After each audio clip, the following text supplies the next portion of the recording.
If your life sucks, if you are turning to your phone, drugs, alcohol, porn, video games, food,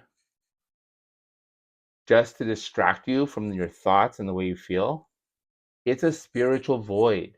It's a metaphysical, energetic void.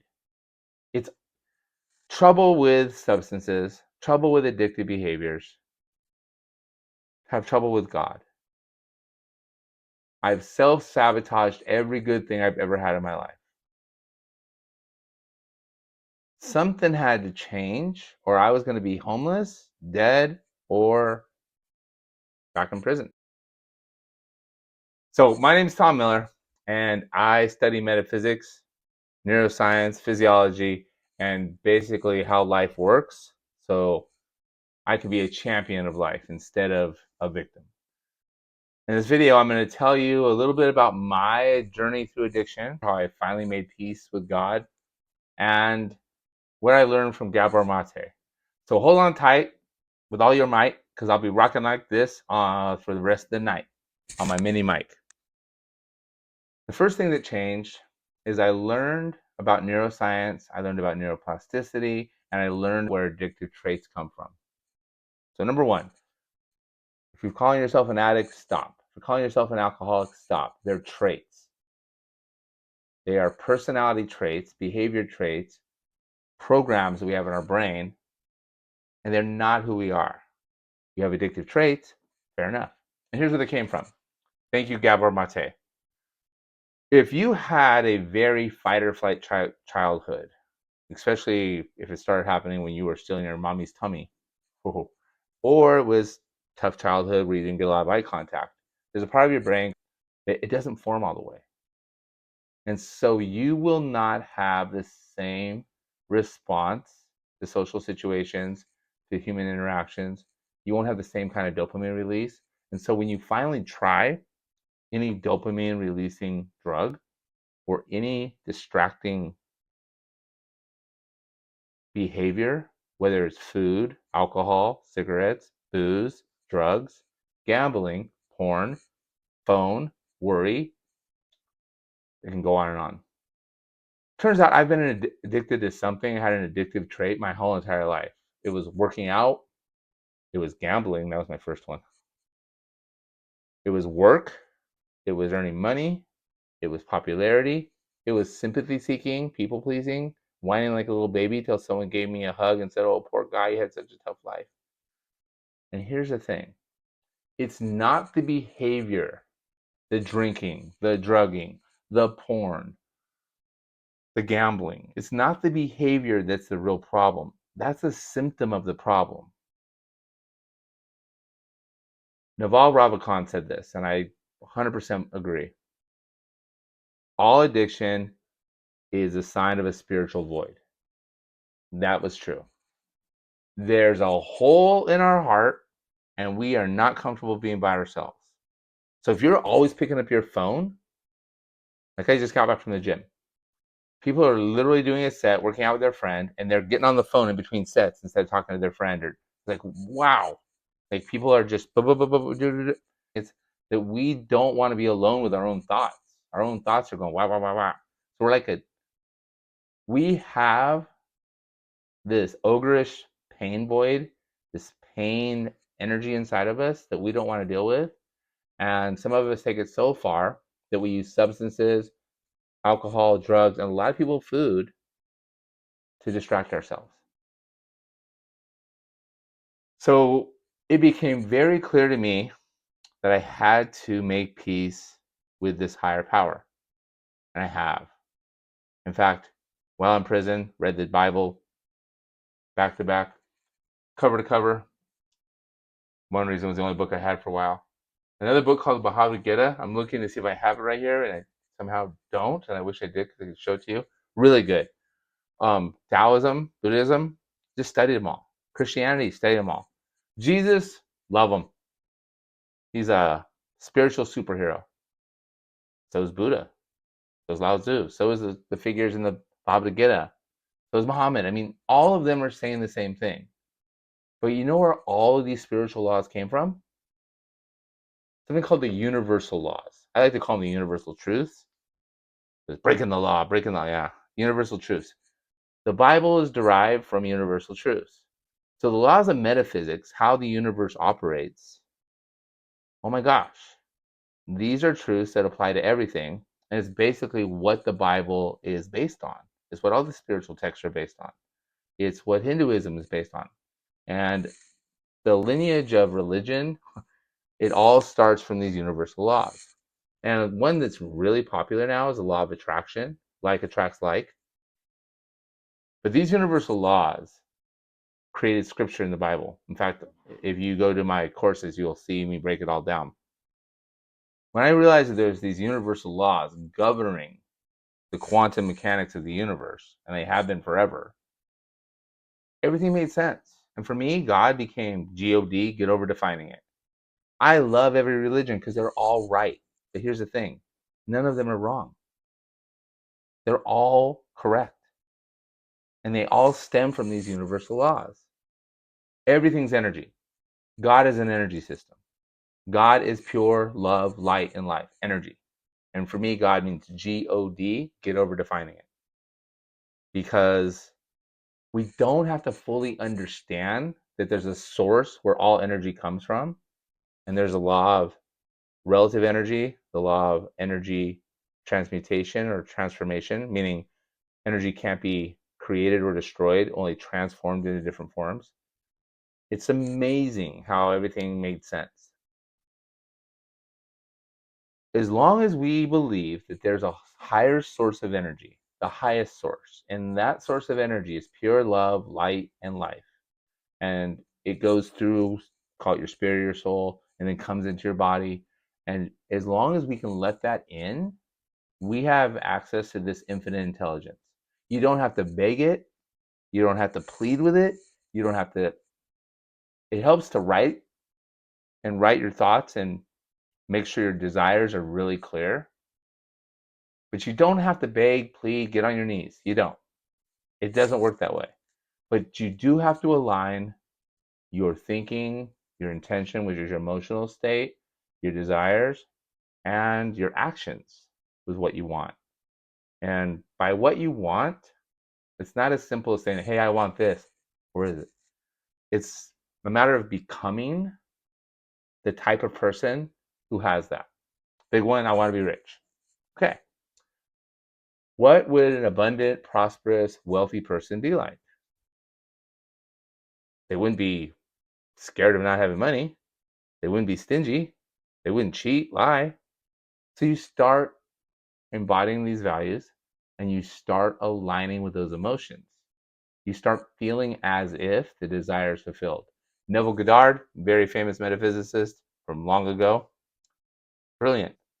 There's another guy named Thomas Trottle. They were before, that was even before Napoleon Hill and Dale Carnegie, and then came Eckhart Tolle and Gary Zukav and Tony Robbins and Joe Dispenza. It's the same exact information. All of it's the same. It's from the universal laws. The Hermetic principles, also from the universal laws.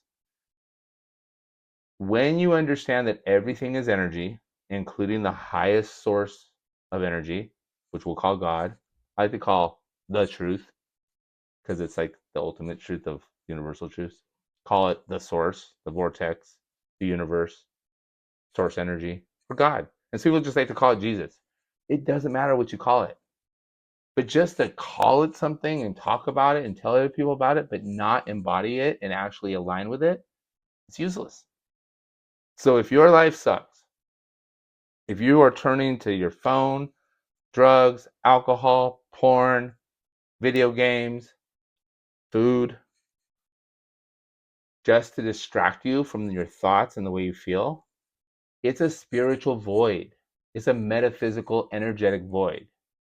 It's only energy. It's just energy. You are energy. Everything is energy. This flow that we get from this highest power, it's energy. It's non-discriminatory. It doesn't care what religion we call ourselves. If you ask me what my religion was, by the way, I would say love, light, and life. I'm a life champion.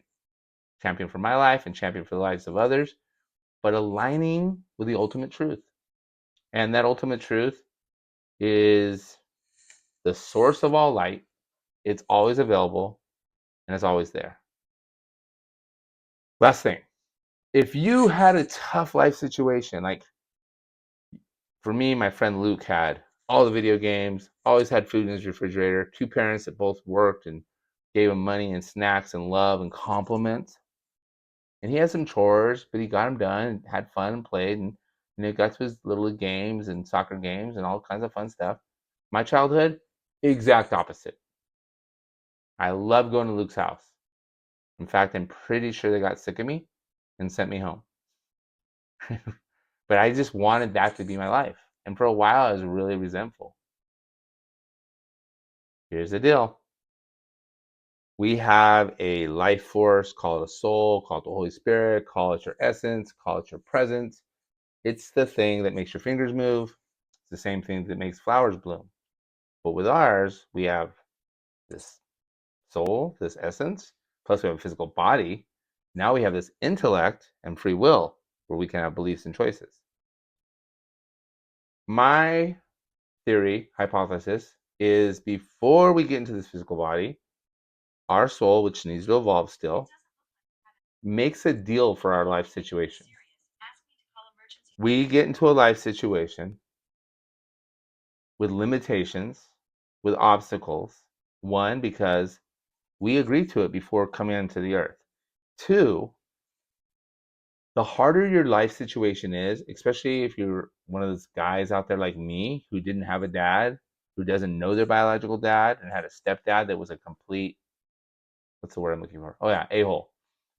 Then, I mean, he really was. He sexually abused people, beat my mom in front of me, killed himself in the car. I mean, it's just nuts how bad it was. But that's why we're supposed to turn to this higher source of love and light to make up for what we're not getting from our parents. Those of us who have life situations that are lacking the parental love, it's because our role is to turn more to this higher source energy and to let it flow in without as much resistance. So when I stopped resisting source energy, God, love, light, and life, and just let it flow into me, everything started changing. Mostly my peace of mind, my clarity, what I was put on this planet to do, what I feel great doing. And I learned to let go of my past mistakes because they're just like corpses I was carrying around. And I learned that everything's connected and everything's energy. You and I were connected. But our ego, our mental structures, our energetic operating systems, they don't allow us to feel connected yet. But we're waking up. More and more humans are waking up and realizing, hey, I'm more than my physical body. But I don't really like that religion or that religion and that religion. You don't have to. You just have to believe that there's an energy source higher than the sun, higher than our physical bodies, that connects and flows through all things, that is non judgmental. It fills us with as much love as we can handle and take or choose to take. And with that, we can create the life experience that we desire. In fact, that's what we're supposed to do. That's what our mission is, to take this infinite intelligence, universal wisdom, universal source energy, bring it into physical form, and turn it into something beautiful that we share with others.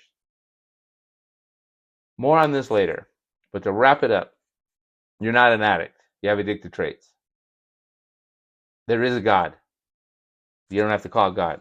Nor do you have to get on your knees, nor do you have to worship, or you just have to love and let love flow. Because unless you are loving, love can't flow through you. And trust that there is always love available in the form of energetic currents happening at a quantum, beyond quantum level, and you have a receiving center for it. And that's how manifestation works. That's how magnetism works. It's this energy. Everything is energy. God is energy. So don't worry about God being mad at you. Not at all. That's your ego. That's your mental structures. Mine too. And it took me 50 years to finally come to terms with this and just say it doesn't have to be that complicated. God, get over defining it. Yes, I had a shitty childhood, but guess what? I've always had all the love that I was willing to receive. And now I can let it flow into me, share with you. And I hope that at least one, maybe 5 people watch this and say, hey, I'm open to that. I'm going to let some more love share into me. I'm going to believe that there is a non judgmental source of love, light, and life energy that can help me. Because when we feel that spiritual void, we don't need to reach for those addictions. We don't need to keep self sabotaging. We don't need to keep repeating the same mistakes. We don't need to keep whining and complaining about how bad life is because we see a different perspective. Our awareness wants to expand. Our soul wants to expand. That's one of the universal laws. It's our ego, our brain, our mental structures that get in the way. And I'm here to help change that. It's changing me, and changing you. Because we're all in this together. We're all connected. We're all energy. All right, I'm sending you love, light, and life. And I love you. It's inevitable. We all have love for one another. It's just we also have egos and fears that stop that love from flowing in the physical realm. But it's there. All we have to do is remove the resistance. All right, until next time, go forth, share your love, share your light, and create something with that. Because that's what we're put on this planet to do. Create with love, share, alleviate suffering, and live as life champions. I'll see you next time. Oh, yeah. You know what to do if you like it. I want this message to get out to as many people as possible. So if you're not going to make the videos, at least share them with someone that this could help.